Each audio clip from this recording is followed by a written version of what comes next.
What is up, Sopranos fans? Kino here, and I am back with another day of Sopranos Timber. Today we're looking at the penultimate episode of The Sopranos, Season 6, Episode 20, The Blue Comet. Silvio goes to visit Bert Gervasi. Bert was made at the beginning of this season alongside Jerry Torchiano, but we haven't seen too much of him since then. But it's revealed that Bert has been talking with New York about potentially getting rid of Tony, and he's been trying to recruit people for a coup against him. Silvio kills him to prevent any sort of mutiny, and this is also a prime example of why you should never own a toy dog. They're basically useless. Meanwhile, Phil decides to hit the Sopranos leadership. All the grievances from the past two seasons, his brother Billy, the murder of Fat Dom Gamiello, the attack on Coco, all of these things have kind of set him off, and he decides to finally pull the trigger and get rid of Tony. Phil is also fixated on how the New Jersey crew doesn't really live up to the values of the traditional mafia. They bend all the rules. They're not as prestigious as the New York families. And we can see this causes a lot of resentment for Phil, having to deal with people who he considers, inferior to him.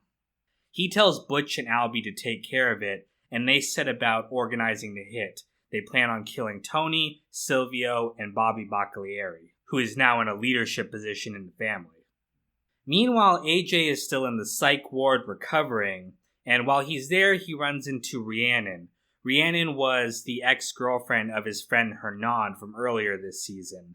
And there's a theory that Rhiannon holds some significance to the finale. I'll talk about that more next episode. I'm just letting you know that right now. Meanwhile, Tony runs into Agent Harris again, and Harris warns him that Phil is planning a move against him. We learned earlier this season that Agent Harris doesn't like Phil Leotardo, and he also has a soft spot for Tony. So he's providing him this information, one, because he likes him, but two, also to repay the debt for Tony giving them information about the Arabs. With all this news, Tony decides that he has to take Phil out first before Phil takes him out. So they decide to organize a hit against him. And the scene where they're play boxing in Vesuvio is a reference to Raging Bull. Meanwhile, Melfi has dinner with her psychologist friends, including Elliot. The study that he mentioned last episodes about sociopaths comes up again, and Elliot ends up revealing to everyone that her patient is Tony Soprano. Now, this seems very unprofessional, and it's not clear why he's being such a dick, but it also brings up the question why she would use her friend as her own psychologist. You would think that would get weird with them hanging out and, talking like this. But in either case, this discussion about the study gets her very upset. She feels like her work is being attacked, and she doesn't want to believe it. However, later she ends up reading the study herself and is convinced of its validity.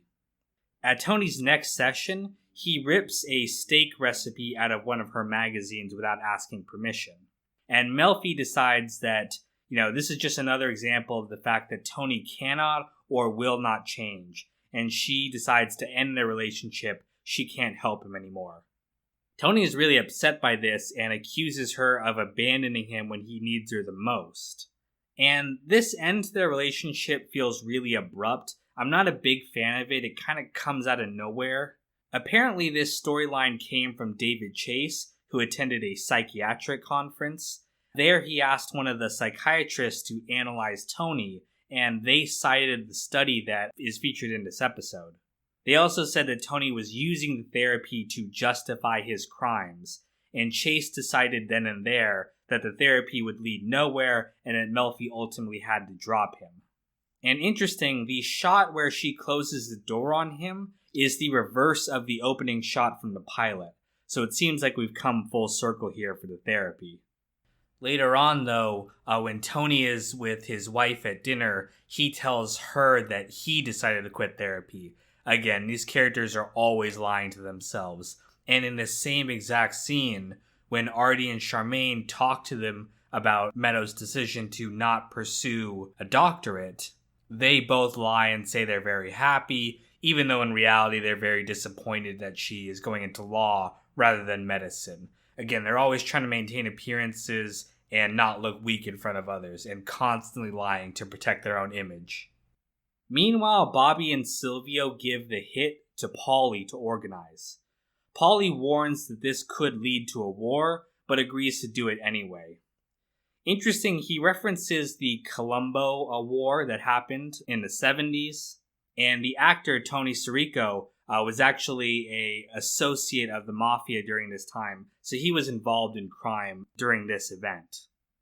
They arrange for the 2 Italian hitmen who did the job on Rusty Emilio to return and do the hit. That way it can't be traced back to them. And they go to Phyllis Gumar's house, and they kill both her and the man that they believe to be Phil. However, it's actually the girl's father, and because of the high-profile nature of this, Phil now knows about the hit. He goes into hiding, and that gives the Sopranos no opportunity to, get at him.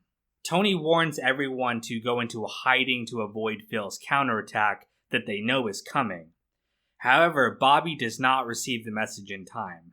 He's out at the model train store shopping for this rare train, the Blue Comet from the title, and he's attacked while he's there, and he's shot dead.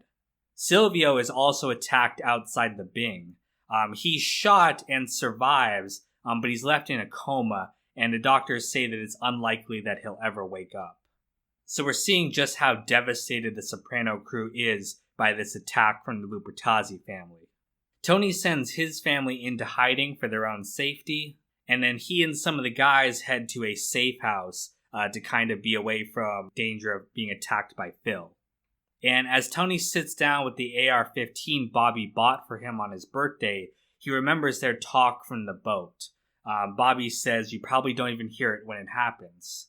And of course, this is going to have significance to the final scene of the series. And that is the episode The Blue Comet.